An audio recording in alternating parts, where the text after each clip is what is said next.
Hi children, it's Grandma Carla with Stories of the Pilgrims, and today, finally, we are reading about the first Thanksgiving.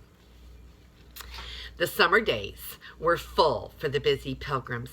In the fields, there were only 20 men and a few boys to do all the work. There was corn to hoe, and there were gardens to weed and care for. When time could be spared from this work, there were barns to be built and a fort to finish. The brave men worked from morning until night, preparing for the next long winter. The sun and the rain helped them. The crops grew wonderfully, and soon the hillsides were green with growing corn and wheat and vegetables. When the warm days of early summer came, there were sweet wild strawberries on the sunny hills. And a little later, groups of boys and girls filled their baskets with wild raspberries and juicy blackberries from the bushes on the edge of the forest. Sugar was too scarce to be used for jellies and preserves, but trays of the wild fruits were placed in the sun to dry for winter use. The fresh green of the wheat fields began to turn a golden brown. The harvest was ripening. Before long, the air rang with the steady beat of the flail as the pilgrims threshed their first crops of golden grain. Soon the corn was ready to be cut and stacked in shocks. Then came the early frost, and the pilgrims hurried to gather the sweet wild grapes from vines which grew over bushes and low trees near the brook. The frost had opened the prickly burrs and hard brown coats of the nuts. And every day Squanto went with a merry group of boys to gather chestnuts, hickory nuts, beech nuts, and walnuts. At last the harvest was all gathered in. The pilgrims rejoiced as they saw the bountiful supply of food for the winter. Some of the golden ears of corn they hung above the fireplace to dry for seed. The rest they shelled and buried in the ground, as Squanto showed them how to do. As the evenings grew longer and cooler, the pilgrims often went in to spend an hour or two at Elder Brewster's. The men piled great logs upon the fire. Then the girls and the boys drew the chairs and the benches nearer the huge fireplace, and all would sit in the twilight and talk. Sometimes they spoke of old times in England or Holland, but usually it was of their work and the life in their new home. On this November evening, everyone talked of the harvest which had just been stored away. "Friends," said Governor Bradford, "God has blessed our summer's work and has sent us a bountiful harvest. He brought us safe to this new home and protected us through the terrible winter. It is fit that we have a time for giving thanks to God for his mercies to us. What say you? Shall we not have a week of feasting and of thanksgiving?" "A week of feasting and thanksgiving," said the pilgrims. "And yes, let us rest from our work and spend the time in gladness and thanksgiving. God has been very good to us." So it was decided that the next week should be set aside for the harvest feast of Thanksgiving, and that their Indian friends should be asked to join them. Early the next morning, Squanto was sent to invite Massasoit with his brother and friends to come the following Thursday. When he returned, a party of men took their guns and went into the woods for 2 days of hunting. They would need many deer and wild duck to feed so large a company. Far away in the forest, they heard the sound of wild turkeys. They hurried on in that direction, but the sound seemed as far away as ever. And Squanto knew how to bring the turkeys nearer. He made a kind of whistle out of a reed, and when he blew it, it sounded like the cry of a young turkey. "Squanto blow, turkeys come. Then Squanto shoot. Ugh," said the Indian, as he showed the pilgrims his whistle. When the men came back from their hunt, they brought a bountiful supply of game. There were deer, rabbit, wild ducks, and 4 large turkeys. The next few days were busy ones in Plymouth kitchens. There were the great brick ovens to heat and bread to bake and game to dress. "Priscilla shall be chief cook," said Mistress Brewster. "No one can make such delicious dishes as she." As soon as it was light on Wednesday morning, a roaring fire was built in the huge fireplace in Elder Brewster's kitchen. A great pile of red-hot coals was placed in the brick oven in the chimney. Then Mary Chilton and Priscilla tied their aprons around them, tucked up their sleeves, and put white caps over their hair. Their hands fairly flew as they measured and sifted the flour, or rolled and cut the cookies and tarts. Over at another table, Remember Allerton and Constance Hopkins washed and chopped dried fruit for pies and puddings. Out on the sunny doorstone, Love Brewster and Frances Billington sat cracking nuts and picking out the plump kernels for the cakes Priscilla was making. What a merry place the big kitchen was. When the oven was hot, the coals were drawn out and the long baking pans were put in. Soon sweet, spicy odors filled the room, and on the long shelves were rows and rows of pies, tarts, and little nut cakes. Yum! It's making Grandma Carla hungry. In the afternoon, all of the girls and the boys took their baskets or pails and went to the beach to dig clams. "Clams will make a delicious broth. We shall need hundreds of them," said Priscilla. While they were gone, some of the men brought boards, hammers, and saws and built 2 long tables out of doors near the common house.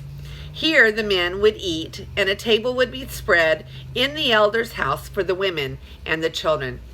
It was Thursday morning, and the Pilgrims were up early to prepare for the guests they had invited to the feast of Thanksgiving. The air was mild and pleasant, and a soft purple haze lay upon the field and the wood. "We could not have had a more beautiful day for our feast," thought Miles Standish as he climbed the hill to fire the sunrise gun. Just then, wild yells and shouts told the astonished Pilgrims that their guest had arrived. Down the hill from the forest came Massasoit, his brother, and nearly 100 of his friends, dressed in their finest skins and in holiday paint and feathers. The captain and a number of other men went out to welcome the Indians, and the women hurried to prepare breakfast for them. Squanto and John Alden built a big fire near the brook, and soon the clam broth was simmering in the great kettle. The roll of the drum called all to prayers, for the Pilgrims never began a day without asking God's blessing upon it. The white men talked to the Great Spirit, Squanto explained to Chief Massasoit. They thank him for his good gifts. The Indians seemed to understand, and they listened quietly to the prayers. Then all sat down at the long tables. The women were soon busy passing great bowls of clam broth to each hungry guest. There were piles of brown bread and sweet cakes. There were dishes of turnips and boiled meat, and later bowls of pudding made from Indian corn. While they were eating, one of the Indians brought a great basket filled with popped corn and poured it out upon the table before Elder Brewster. The Pilgrims had never seen popcorn before. They filled a large bowl with this new dainty and set it on the children's table. When breakfast was over, there was another service of Thanksgiving, led by Elder Brewster. Then Governor Bradford took his friends to the grassy common where they would have games. A number of little stakes were driven into the ground, and here several groups of Indians and Pilgrims played quoits, and the Indians often throwing the greater number of rings over the stakes. Then the Indians entertained their friends with some wonderful tests in running and jumping. After this, Governor Bradford invited the Indians to sit down in the grass and watch the soldiers drill on the common. The Indians sat down, not knowing what to expect next, for they had never before seen soldiers drill. Suddenly, they heard the sound of trumpets and the roll of drums. Down the hill marched the little army of only 19 men, the flag of Old England waving above their heads. To right and to left they marched in single file or by 2s and 3s. Then at a word from the captain, fired their muskets into the air. The Indians were not expecting this, and some sprang to their feet in alarm. Again came the sharp reports of the muskets. Many of the Indians looked frightened. "Have the white men brought us here to destroy us?" they asked. "The white men are our friends. They will not harm us," answered Massasoit. Hardly had they finished speaking when there came a deep roar from the cannon on the fort. The sound rolled from hill to hill. At this, the Indians became more and more uneasy. They did not enjoy the way the white men entertained their guests. Some thought of an excuse to leave the village. "We will go into the forest and hunt," they said. "We will bring deer to the white man's feast." Captain Standish smiled as he saw the Indians start for the forest. "They do not like the thunder of our cannon," he said. But the next morning the 5 Indians returned, each bringing a fine deer. Saturday was the last day of the feast. How busy the women were preparing this greatest dinner. Of course, the men and the boys helped too.